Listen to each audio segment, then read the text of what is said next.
शिवसेना के बागी लीडर एकनाथ शिंदे बागी अरकान असेंबली के साथ सूरत से गुवाहाटी पहुंच गए हैं। गुवाहाटी एयरपोर्ट पर 3 बसों के जरिए उन्हें होटल ले जाया गया है। बागी अरकान असेंबली के इस्तकबाल की जिम्मेदारी बीजेपी रुकने पार्लियामेंट लोचन दास को दी गई है। गुवाहाटी एयरपोर्ट पर एकनाथ शिंदे ने 40 अरकान असेंबली की हिमायत होने का दावा किया और कहा कि वो बाला साहब ठाकरे की हिंदुत्व की विरासत को आगे बढ़ाएंगे।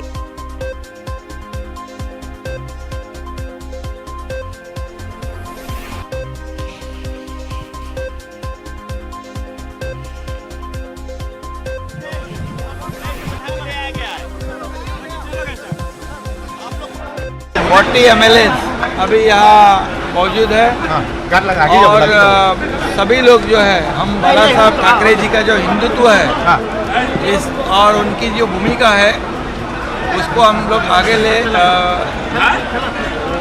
ले जाना चाहते हैं। शिवसेना के बागी लीडर एकनाथ शिंदे के अब एक नई पार्टी बनाने का भी इम्कान जाहिर किया जा रहा है। एकनाथ शिंदे के साथ अरकान असेंबली की तस्वीर वायरल हुई है। तस्वीर के मुताबिक शिंदे ने एक आजाद ग्रुप के लिए दरकार नंबर 37 मुकम्मल कर लिया है। रियासती अपोजिशन लीडर देवेंद्र फडणवीस मुंबई पहुंच गए हैं। जरा के मुताबिक बीजेपी के अरकान असेंबली को आज मुंबई आने का हुक्म दिया गया है।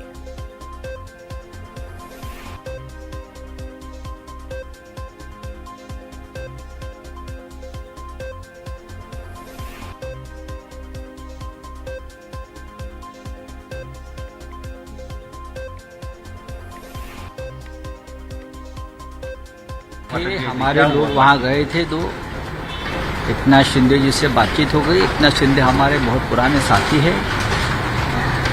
एक अच्छा रिश्ता हमेशा हमारे दोनों का रहा है। उनकी कुछ बातें हैं जो बातें मिलिंद नार्वेकर और रवि फाटक आकर उद्धव जी से बात करेंगे। बनानी चाहिए त्यांचं माझं बोलणं झालेलं आहे, बोलणं सुरू है। बीजेपी के साथ सरकार बनानी चाहिए ऐसी बातें सामने आ रही कि उनकी देखिए बीजेपी के साथ हमने क्यों छोड़ी सबको मालूम है। एकनाथ शिंदे भी उनमें एक विटनेस है, उसमें क्या है। तो नाज़रीन आपको दिखा रहे हैं कि किस तरह से मुख्तलिफ लोगों के अब यहाँ पर रिएक्शंस आने शुरू हो गए हैं। बागी अरकान असेंबली के साथ तस्वीर जब से एकनाथ शिंदे की वायरल हुई है तो उसके बाद अंदेशा है कि एक नई पार्टी बना सकते हैं। एकनाथ शिंदे ने जिस तरह से ताकत का मुजाहरा किया है और सबसे अहम ये है कि सूरत यानी गुजरात के सूरत से अब वो गुवाहाटी पहुंच चुके हैं अपने साथियों के साथ। वहां बीजेपी के लोचन दास ने उनका इस्तकबाल भी किया है और अब महाराष्ट्र की जो सियासत है वो गुवाहाटी में भी उसकी गूंज सुनाई दे रही है। जिस तरह से एकनाथ शिंदे ने 40 अरकान असेंबली की हिमायत होने का दावा किया। सीधे रुख करेंगे गुवाहाटी से हमारे साथी निलॉय भट्टाचार्य का। निलॉय, आपसे जानना चाहेंगे जिस तरह से महाराष्ट्र की पॉलिटिक्स की गूंज जो है अब गुवाहाटी में भी सुनाई दे रही है, क्या कुछ वहां पर तस्वीर नजर आ रही है? जी हिना, सबसे पहले जो अहम चीज है जो मैं यहाँ पे एक मतलब नजर दोहराना चाहूंगा कि एक बहुत गौरतलब बात है कि पश्चिम से उत्तर पूर्व तक ये जो पूरा पटभूमि वहां से लेके यहाँ आने का कारण क्या है, वजह क्या है। एकनाथ शिंदे उतर के उन्होंने कहा कि बाला साहब की जो सिद्धांत है, जो उसूल है, उन पे वो डटे हैं, उन पे वो अमल करेंगे, उन पे वो रहेंगे। बीजेपी के साथ जुड़ने के बाद पे वो कुछ नहीं बोले, वहां से निकल गया। 40 विधायक उसके साथ है, वो अब रेडिशन ब्लू में है। रेडिशन ब्लू के अंदर असम के 3 विधायक और मंत्री है और सांसद है। पल्लव लोचन दास है, पीयूष हजारिका मंत्री है और सुशांत बड़गोहाई जो थावरा समष्टि से विधायक है बीजेपी के, वो 3 अंदर है। मीटिंग हो रही है। बात है कि क्या मीटिंग हो रही है यह कहना मुश्किल है, लेकिन जो सबसे अहम चीज है यहाँ पे वो है कि सारे विधायक लोकप्रिय गोपीनाथ इंटरनेशनल एयरपोर्ट से जब रेडिसन ब्लू पहुंचने वाले थे उससे ठीक पहले असम के मुख्यमंत्री हिमंत विश्व शर्मा वहां से निकलते हुए दिखा गया। अब बात है कि उत्तर पूर्व के राजनीति के चाणक्य कहलाने वाला मुख्यमंत्री हिमंत विश्व शर्मा का यहाँ पे कितना बड़ा एक भागीदारी हो सकता है, एक रोल हो सकता है, किरदार हो सकता है, जो बीजेपी का जो महाराष्ट्र सरकार बनाने का एक जो एक जो समीकरण या एक जो जी, जी। एफर्ट हो रहा है उसमें हिमंत बिस्व शर्मा का क्या योगदान हो सकता है। बात ये भी हो रही थी कि एकनाथ शिंदे आज दिन दोपहर को शायद महाराष्ट्र जाएंगे, वहां के राज्यपाल से वो मिलेंगे, लेकिन राज्यपाल की राजभवन से जो खबर है वो ये बता रहा है कि राज्यपाल स्वस्थ है नहीं, तो आज ऐसे कोई शेड्यूल्ड मीटिंग है नहीं। तो बात है कि अब यहाँ पे क्या होगा, अब किनके साथ ये सारे लोग मीटिंग करेंगे। उत्तर पूर्व लाने का या गुवाहाटी लाने का ये वजह ये भी हो सकता है कि शिवसेना का कोई भी नेता इन अगर विधायकों के साथ संपर्क साधना चाहते हैं सीधे रूप से, तो इनको महाराष्ट्र से मुंबई से यहाँ आना पड़ेगा, गुवाहाटी आना पड़ेगा। तो यहाँ पे रेडिसन ब्लू में रखा गया है सारे लोगों को और अंदर मीटिंग हो रही है, ये बताया जा रहा है। एकनाथ शिंदे अब अंदर में है, सारे विधायक अंदर में है, 11 और निर्दलीय विधायक भी अंदर में है। अब बीजेपी का कहना है कि जो सरकार का जो साठगांठ है उनका वो हो ही रहा है। वहां पे शिवसेना का आज कैबिनेट मीटिंग भी है, उधर से कांग्रेस से भी ये कहा जा रहा है कि ये जो मंसूबा है बीजेपी का ये साकार नहीं होगा। अब यहाँ पे असम बीजेपी या मुख्यमंत्री का कुछ किरदार है या नहीं, दिन भर में ये देखने वाली बात है। अभी हालांकि मुख्यमंत्री हिमंत बिस्व शर्मा आज बार का जायजा लेने के लिए नौगांव जाएंगे। नौगांव से आने के बाद वो वापस होटल में आते हैं कि नहीं और किन से मिलते हैं, ये देखने वाली बात है। जी, बहुत ही अहम बात आपने बताई है कि किस तरह से हेमंत बिस्व शर्मा का रोल जो है वो हो सकता है, उस पर नजर बनी हुई है। निलॉय, आपसे हम जानना चाहेंगे, वहां की आप पॉलिटिक्स को अच्छी तरह से समझ रहे हैं, बीजेपी रुकने पार्लियामेंट लोचन दास को अहम जिम्मेदारी दी गई है, कितना अहम रोल? जी देखिए, अभी सरकार के तरफ से अगर कोई बातचीत कर रहा है, बीजेपी के तरफ से सरकारी रूप से औपचारिक रूप से अगर कोई बातचीत कर रहा है एकदम प्रत्यक्ष रूप से गुवाहाटी में, वो पल्लव लोचन दास है। पल्लव लोचन दास विधायक है बीजेपी के और माइनॉरिटी टी समुदाय से, चाय समुदाय से है और उनका एक ट्राइबल पॉलिटिक्स भी उनके साथ है। तो वो थोड़ा सा ये समीकरण वो जानते हैं। अब वो वहाँ पे क्या बात कर रहे हैं, कितने को बीजेपी का जो समीकरण है, मैजिक नंबर है 144 पहुंचाने के लिए, 106 से 144 पहुंचाने के लिए जो एक स्थिति है, वो कैसे वो वहाँ पे वो समीकरण बिठाएंगे, वो एक अहम चीज है। लेकिन बीजेपी के तरफ से अभी तक जो अहम भूमिका दिया गया है स्टेट बीजेपी की तरफ से, वो पल्लव लोचन दास की तरफ से को दिया गया है। और मुख्यमंत्री हेमंत बिस्व शर्मा का दाहिना हाथ कहने वाले जो पीयूष हजारिका भी अंदर बैठे हुए हैं। जी निलॉय, तो आज का दिन काफी अहम रहने वाला है। गुवाहाटी से लगातार हम तमाम तर अपडेट अपने नाज़रीन को देते रहेंगे। बहुत बहुत शुक्रिया आपका तमाम तर तफसीलात के लिए। एकनाथ शिंदे के बागियाना तेवर से महाराष्ट्र की उद्धव ठाकरे हुकूमत मुश्किलों में घिर गई है। हालांकि महाविकास अघाड़ी मुसीबत से उबरने की बात जरूर कर रही है, लेकिन हुक्मरान इत्तेहाद भी ये मानता है कि ये इसके लिए सबसे ज्यादा इम्तिहान की घड़ी है। इसी के पेश नजर सीएम उद्धव ठाकरे ने आज रियासती काबीना की एक अहम मीटिंग जो है वो तलब की है। ये मीटिंग दोपहर 1 बजे मुनक्किद होना है। इस मीटिंग में मौजूदा बुहरान का हल तलाश करने की कोशिश की जाएगी। ख्याल रहे कि उद्धव ठाकरे ने कल एकनाथ शिंदे से फोन पर भी बात की थी। मुंबई से हमारे साथ इस वक्त मौजूद हैं हमारे साथी वसीम अंसारी। वसीम, महाराष्ट्र की सियासत में आज के लिए काफी अहम दिन माना जा रहा है। अभी आपसे तफसीलात चाहेंगे, तमाम तर आज क्या कुछ अहम सरगर्मियां जो हैं रहने वाली हैं? देखिए, जिस तरह से पिछला दिन बीता है उससे लेकर सरकार की जो नींदें हैं भाग गई है। इस वक्त वो कोशिश में जुटी है कि किसी भी तरीके से पहले सरकार बचाया जाए। इसे लेकर जद्दोजहद शुरू हो चुकी है। सभी पार्टियां जो अपने विधायक हैं उनके साथ बैठकों का दौर कर रही है। कमलनाथ मुंबई में पहुंचे हुए कांग्रेस के विधायकों के साथ वो चर्चा करेंगे। करीब 10 बजे के बाद वो सभी विधायकों के साथ बातचीत कर सकते हैं इस पूरे मामले में। साथ ही एनसीपी के शरद पवार भी अपने विधायकों के साथ वाई चौहान में कुछ देर बाद मुलाकात करेंगे। उनसे भी देखने की कोशिश करेंगे कौन कौन से कितने विधायक हैं उनके साथ है, जो निर्दलीय विधायक हैं उनके साथ है। एक आंकड़ा तैयार करने की कोशिश की जा रही है। साथ ही ये भी बताया जा रहा है कि कुछ लोगों ने समाजवादी पार्टी के अबू हासिम आजमी से भी कांटेक्ट किया है। वो फिलहाल नहीं है, वो दुबई में है, लेकिन उन्होंने आश्वासन दिया जिस दिन जरूरत पड़ेगी वो वहाँ से तुरंत वापस आ जाएंगे। इस तरह की बातें साफ तौर पर दिखाई देने लगी। साथ ही जिस तरह से शिवसेना है अभी पूरी तरीके से टूटी हुई नजर आ रही है। उसे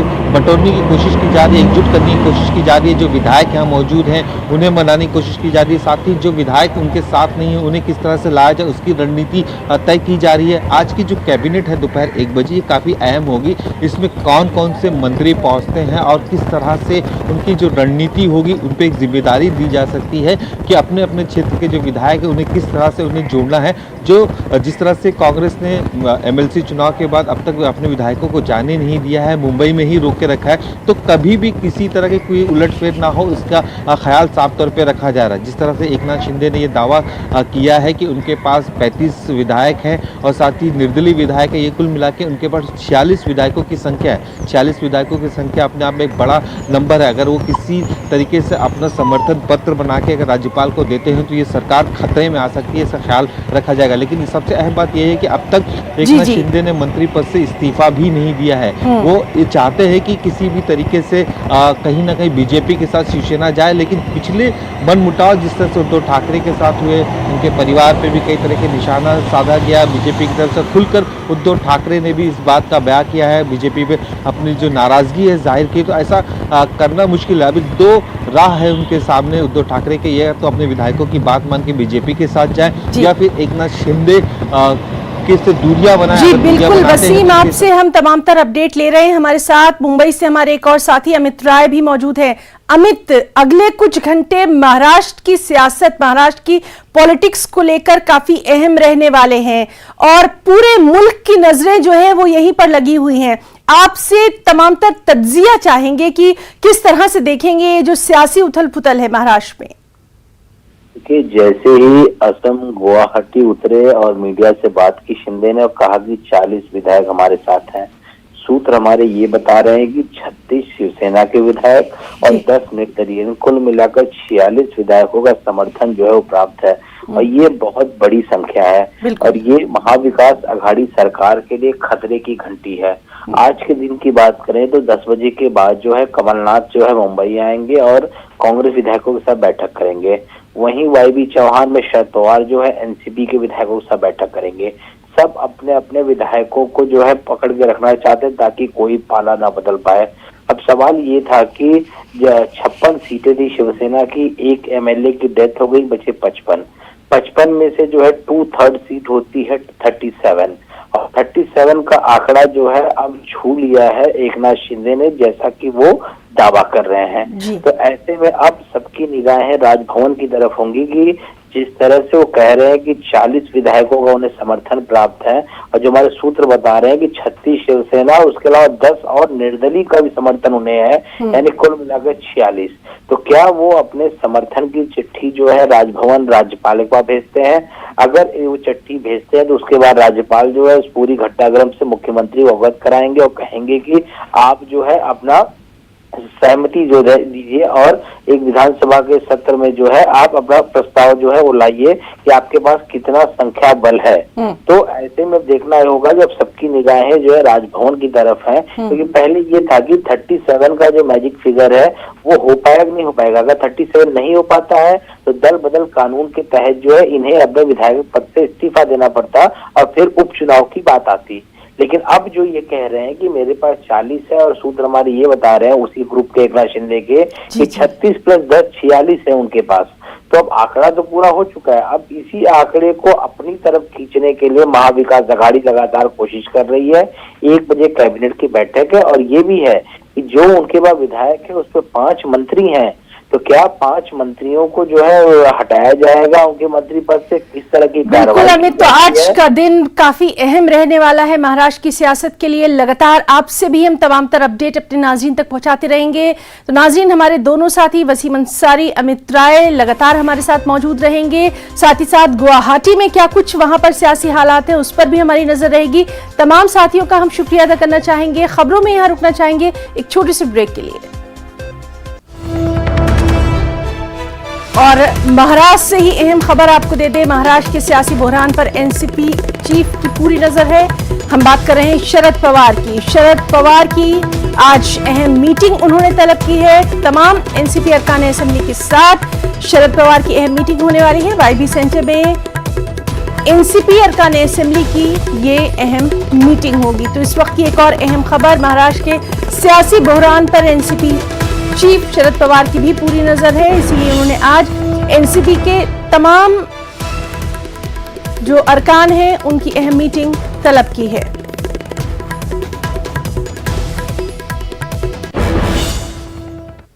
कांग्रेस सरकार पार्लियामान और अरकान असेंबली की दिल्ली में अहम मीटिंग है। मीटिंग 10:15 बजे शुरू होना है। कांग्रेस की आला क़यादत ने पार्टी अरकान पार्लियामान और अरकान असेंबली को दिल्ली तलब किया है।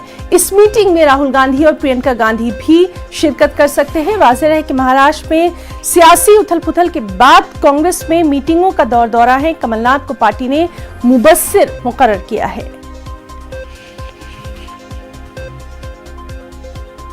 दिल्ली से हमारे साथी रवि सिसोदिया मौजूद हैं। रवि, आज एक अहम मीटिंग होने वाली है कांग्रेस की भी दिल्ली में, क्या कुछ है इसकी डिटेल्स? देखिए हिना, जिस तरह से राजनीतिक घटनाक्रम बदल रहे हैं महाराष्ट्र के, और साथ ही साथ जो ईडी से पूछताछ हुई थी राहुल गांधी को, उसके बाद से जो तमाम कांग्रेस के विधायक हैं, सांसद हैं, उन सबको दिल्ली की तलब किया गया था। करीब 10:30 से बैठक शुरू होगी और आगे की रणनीति पर विचार होगी। हालांकि जो दूसरा मसला है अग्निवीर का, जिसपे कांग्रेस प्रोटेस्ट कर रही है, जिसपे एक आंदोलन करने की तैयारी कर रही है, उस पर भी चर्चा हो सकती है। लेकिन अभी जो दो बड़े हालात हैं जो सामने राजनीतिक घटनाक्रम हुए, चाहे महाराष्ट्र की बात करें या फिर राहुल गांधी से ईडी से पूछताछ हुई है, इन मसलों को लेकर बैठक बुलाई गई है। तमाम विधायक, तमाम सांसदों को बुलाया गया। करीब 10 बजे अशोक गहलोत प्रेस कॉन्फ्रेंस भी करेंगे और उसके बाद आगे की क्या रणनीति होगी उस पर चर्चा की जाएगी। जी रवि, बहुत बहुत शुक्रिया आपका बेहद अहम जानकारी के लिए। इस मीटिंग के ताल्लुक से तमाम तरह अपडेट हम अपने नाज़रीन को देते रहेंगे। और इस वक्त अहम खबर बिहार से आ रही है। अग्निपथ स्कीम के खिलाफ बिहार में मार्च की यह खबर है। बिहार असेंबली से राजभवन तक पैदल मार्च करने का ऐलान किया है। आरजेडी ने राजभवन मार्च की कॉल दी है।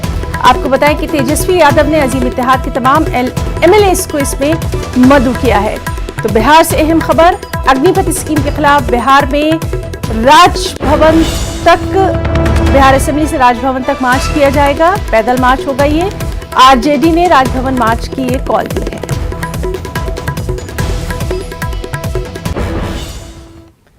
आज की एक और बेहद अहम खबर, एनडीए की सदारती ओहदे की उम्मीदवार द्रौपदी मुर्मू उड़ीसा के रायसिंगपुर के जगन्नाथ मंदिर पहुंची और उन्होंने वहां पूजा अर्चना की। जराये के मुताबिक द्रौपदी मुर्मू आज दिल्ली रवाना होंगी, जहां वो पीएम नरेंद्र मोदी और बीजेपी के कौमी सदर जेपी नड्डा समेत दीगर लीडरों से मुलाकात करेंगी। अपोजिशन की जानिब से तृणमूल कांग्रेस लीडर और साबिक मरकजी वजीर यशवंत सिन्हा को सदारती उम्मीदवार करार दिया गया है। हमारे साथ उड़ीसा से मौजूद हैं हमारे साथी सत्यजीत सेनापति। सत्यजीत, काफी अहम ये माना जा रहा है खासतौर पर उड़ीसा के लिए, जब से द्रौपदी मुर्मू का नाम आया है, क्या कुछ है तफसीलात? देखिए, जो बात बता रहे हैं, क्योंकि ये उड़ीसा का पहले जो महिला राष्ट्रपति होंगे, और इसके लिए जो केवल बीजेपी नहीं, बीजेडी की तरफ से ये इसको स्वागत किया गया है। बीजेडी का जो आगे के जो नेता हैं वो सब इसको कंग्रेचुलेट कर रहे हैं और इसको स्वागत कर रहे हैं। इसका मतलब एक तरफ से ये भी माना है कि बीजेडी का समर्थन रहेगा। और ये राष्ट्रपति इलेक्शन देखेंगे तो बीजेडी और वाईएसआर कांग्रेस दोनों का समर्थन रहता है। तो बीजेपी का जो उम्मीदवार है ये जीतने के लिए कोई परेशानी नहीं होगी। तो अभी तक जहाँ सूचना है कि जो बीजेडी का जो जितने भी लीडर हैं सब कंग्रेचुलेट कर रहे हैं और सीएम जो है वो भी द्रौपदी मुर्मू को कंग्रेचुलेट किए हैं। और कल जो ट्वीट भी किए थे कि वो प्रधानमंत्री के साथ बात किए थे और ये प्राप्ति को लेकर चर्चा भी हुआ था। तो इसका मतलब एक माना जा रहा है कि बहुत भारी है इनका पकड़ा। और आज सुबह से हम देखेंगे तो द्रौपदी मुर्मू का नाम आने के बाद उनको Z+ सिक्योरिटी अभी दिया गया है और 10 जवान जो है एनएसजी के और सीआरपीएफ के वो पहुंच गएंगे उनके पास और उनके सिक्योरिटी के लिए। और सुबह जो द्रौपदी मुर्मू थे वो अपने रायरंगपुर एरिया के जो जितने मंदिर हैं वहाँ सभी मंदिर घूमे हैं और कुछ मंदिर पे सफाई भी किया है। बिल्कुल, तो आज काफी अहम रहने वाला है उनका ये दिल्ली दौरा। इसके ताल्लुक से भी लगातार नजर बनी हुई है। बहुत बहुत शुक्रिया आपका तमाम तफसीलात के लिए। जम्मू श्रीनगर कौमी शाहराह पर मिट्टी के तोदे गिरने की वजह से ट्रैफिक का निजाम मुतासिर हुआ है। शाहराह पर सैकड़ों गाड़ियां जो हैं वो फंसी हुई हैं। इसकी वजह से लोगों को काफी परेशानियों का सामना करना पड़ रहा है। इंतजामिया की तरफ से भी आवाम को शाहराह का इस्तेमाल न करने की हिदायत जारी की गई है। वाज़ेह रहे कि वादी कश्मीर में कई दिनों से मूसलाधार बारिश हो रही है। इम्कान जाहिर किया जा रहा है कि बारिश की वजह से ही पहाड़ों से तोदे गिरना शुरू हुए हैं।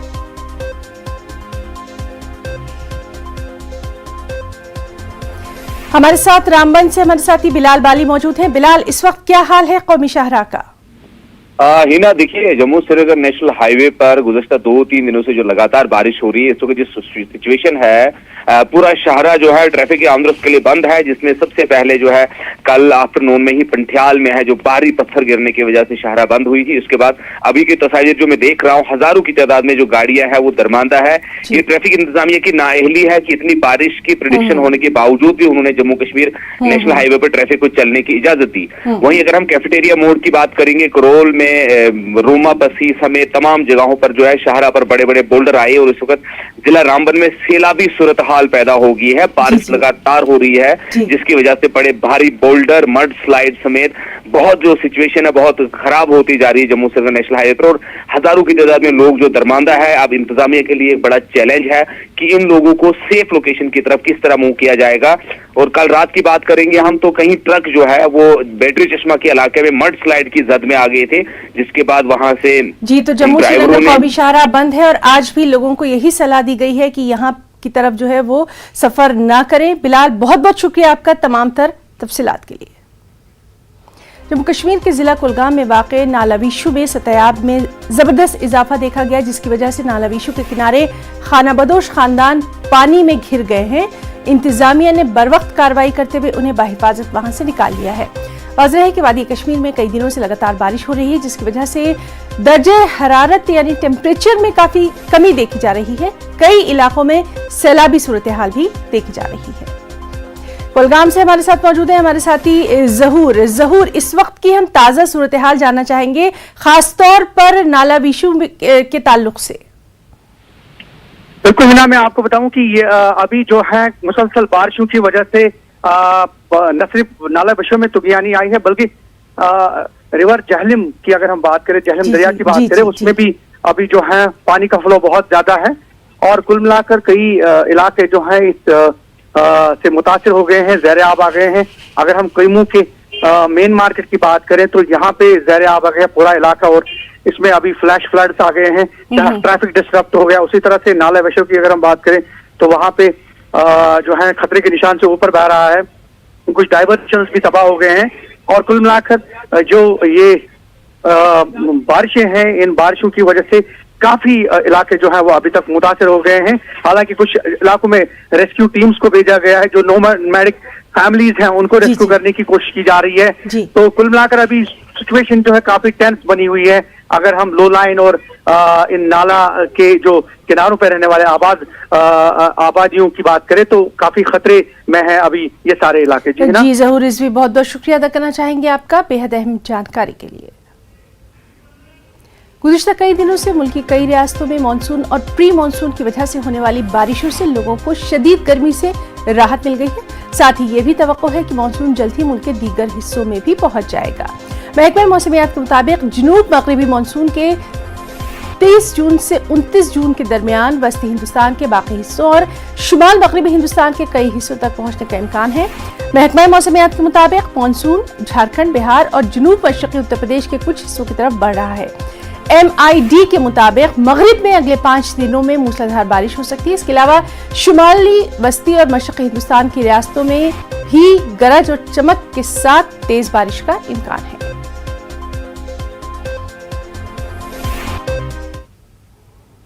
तो आज की ताज़ा खबर में फिलहाल इतना ही। आदाब।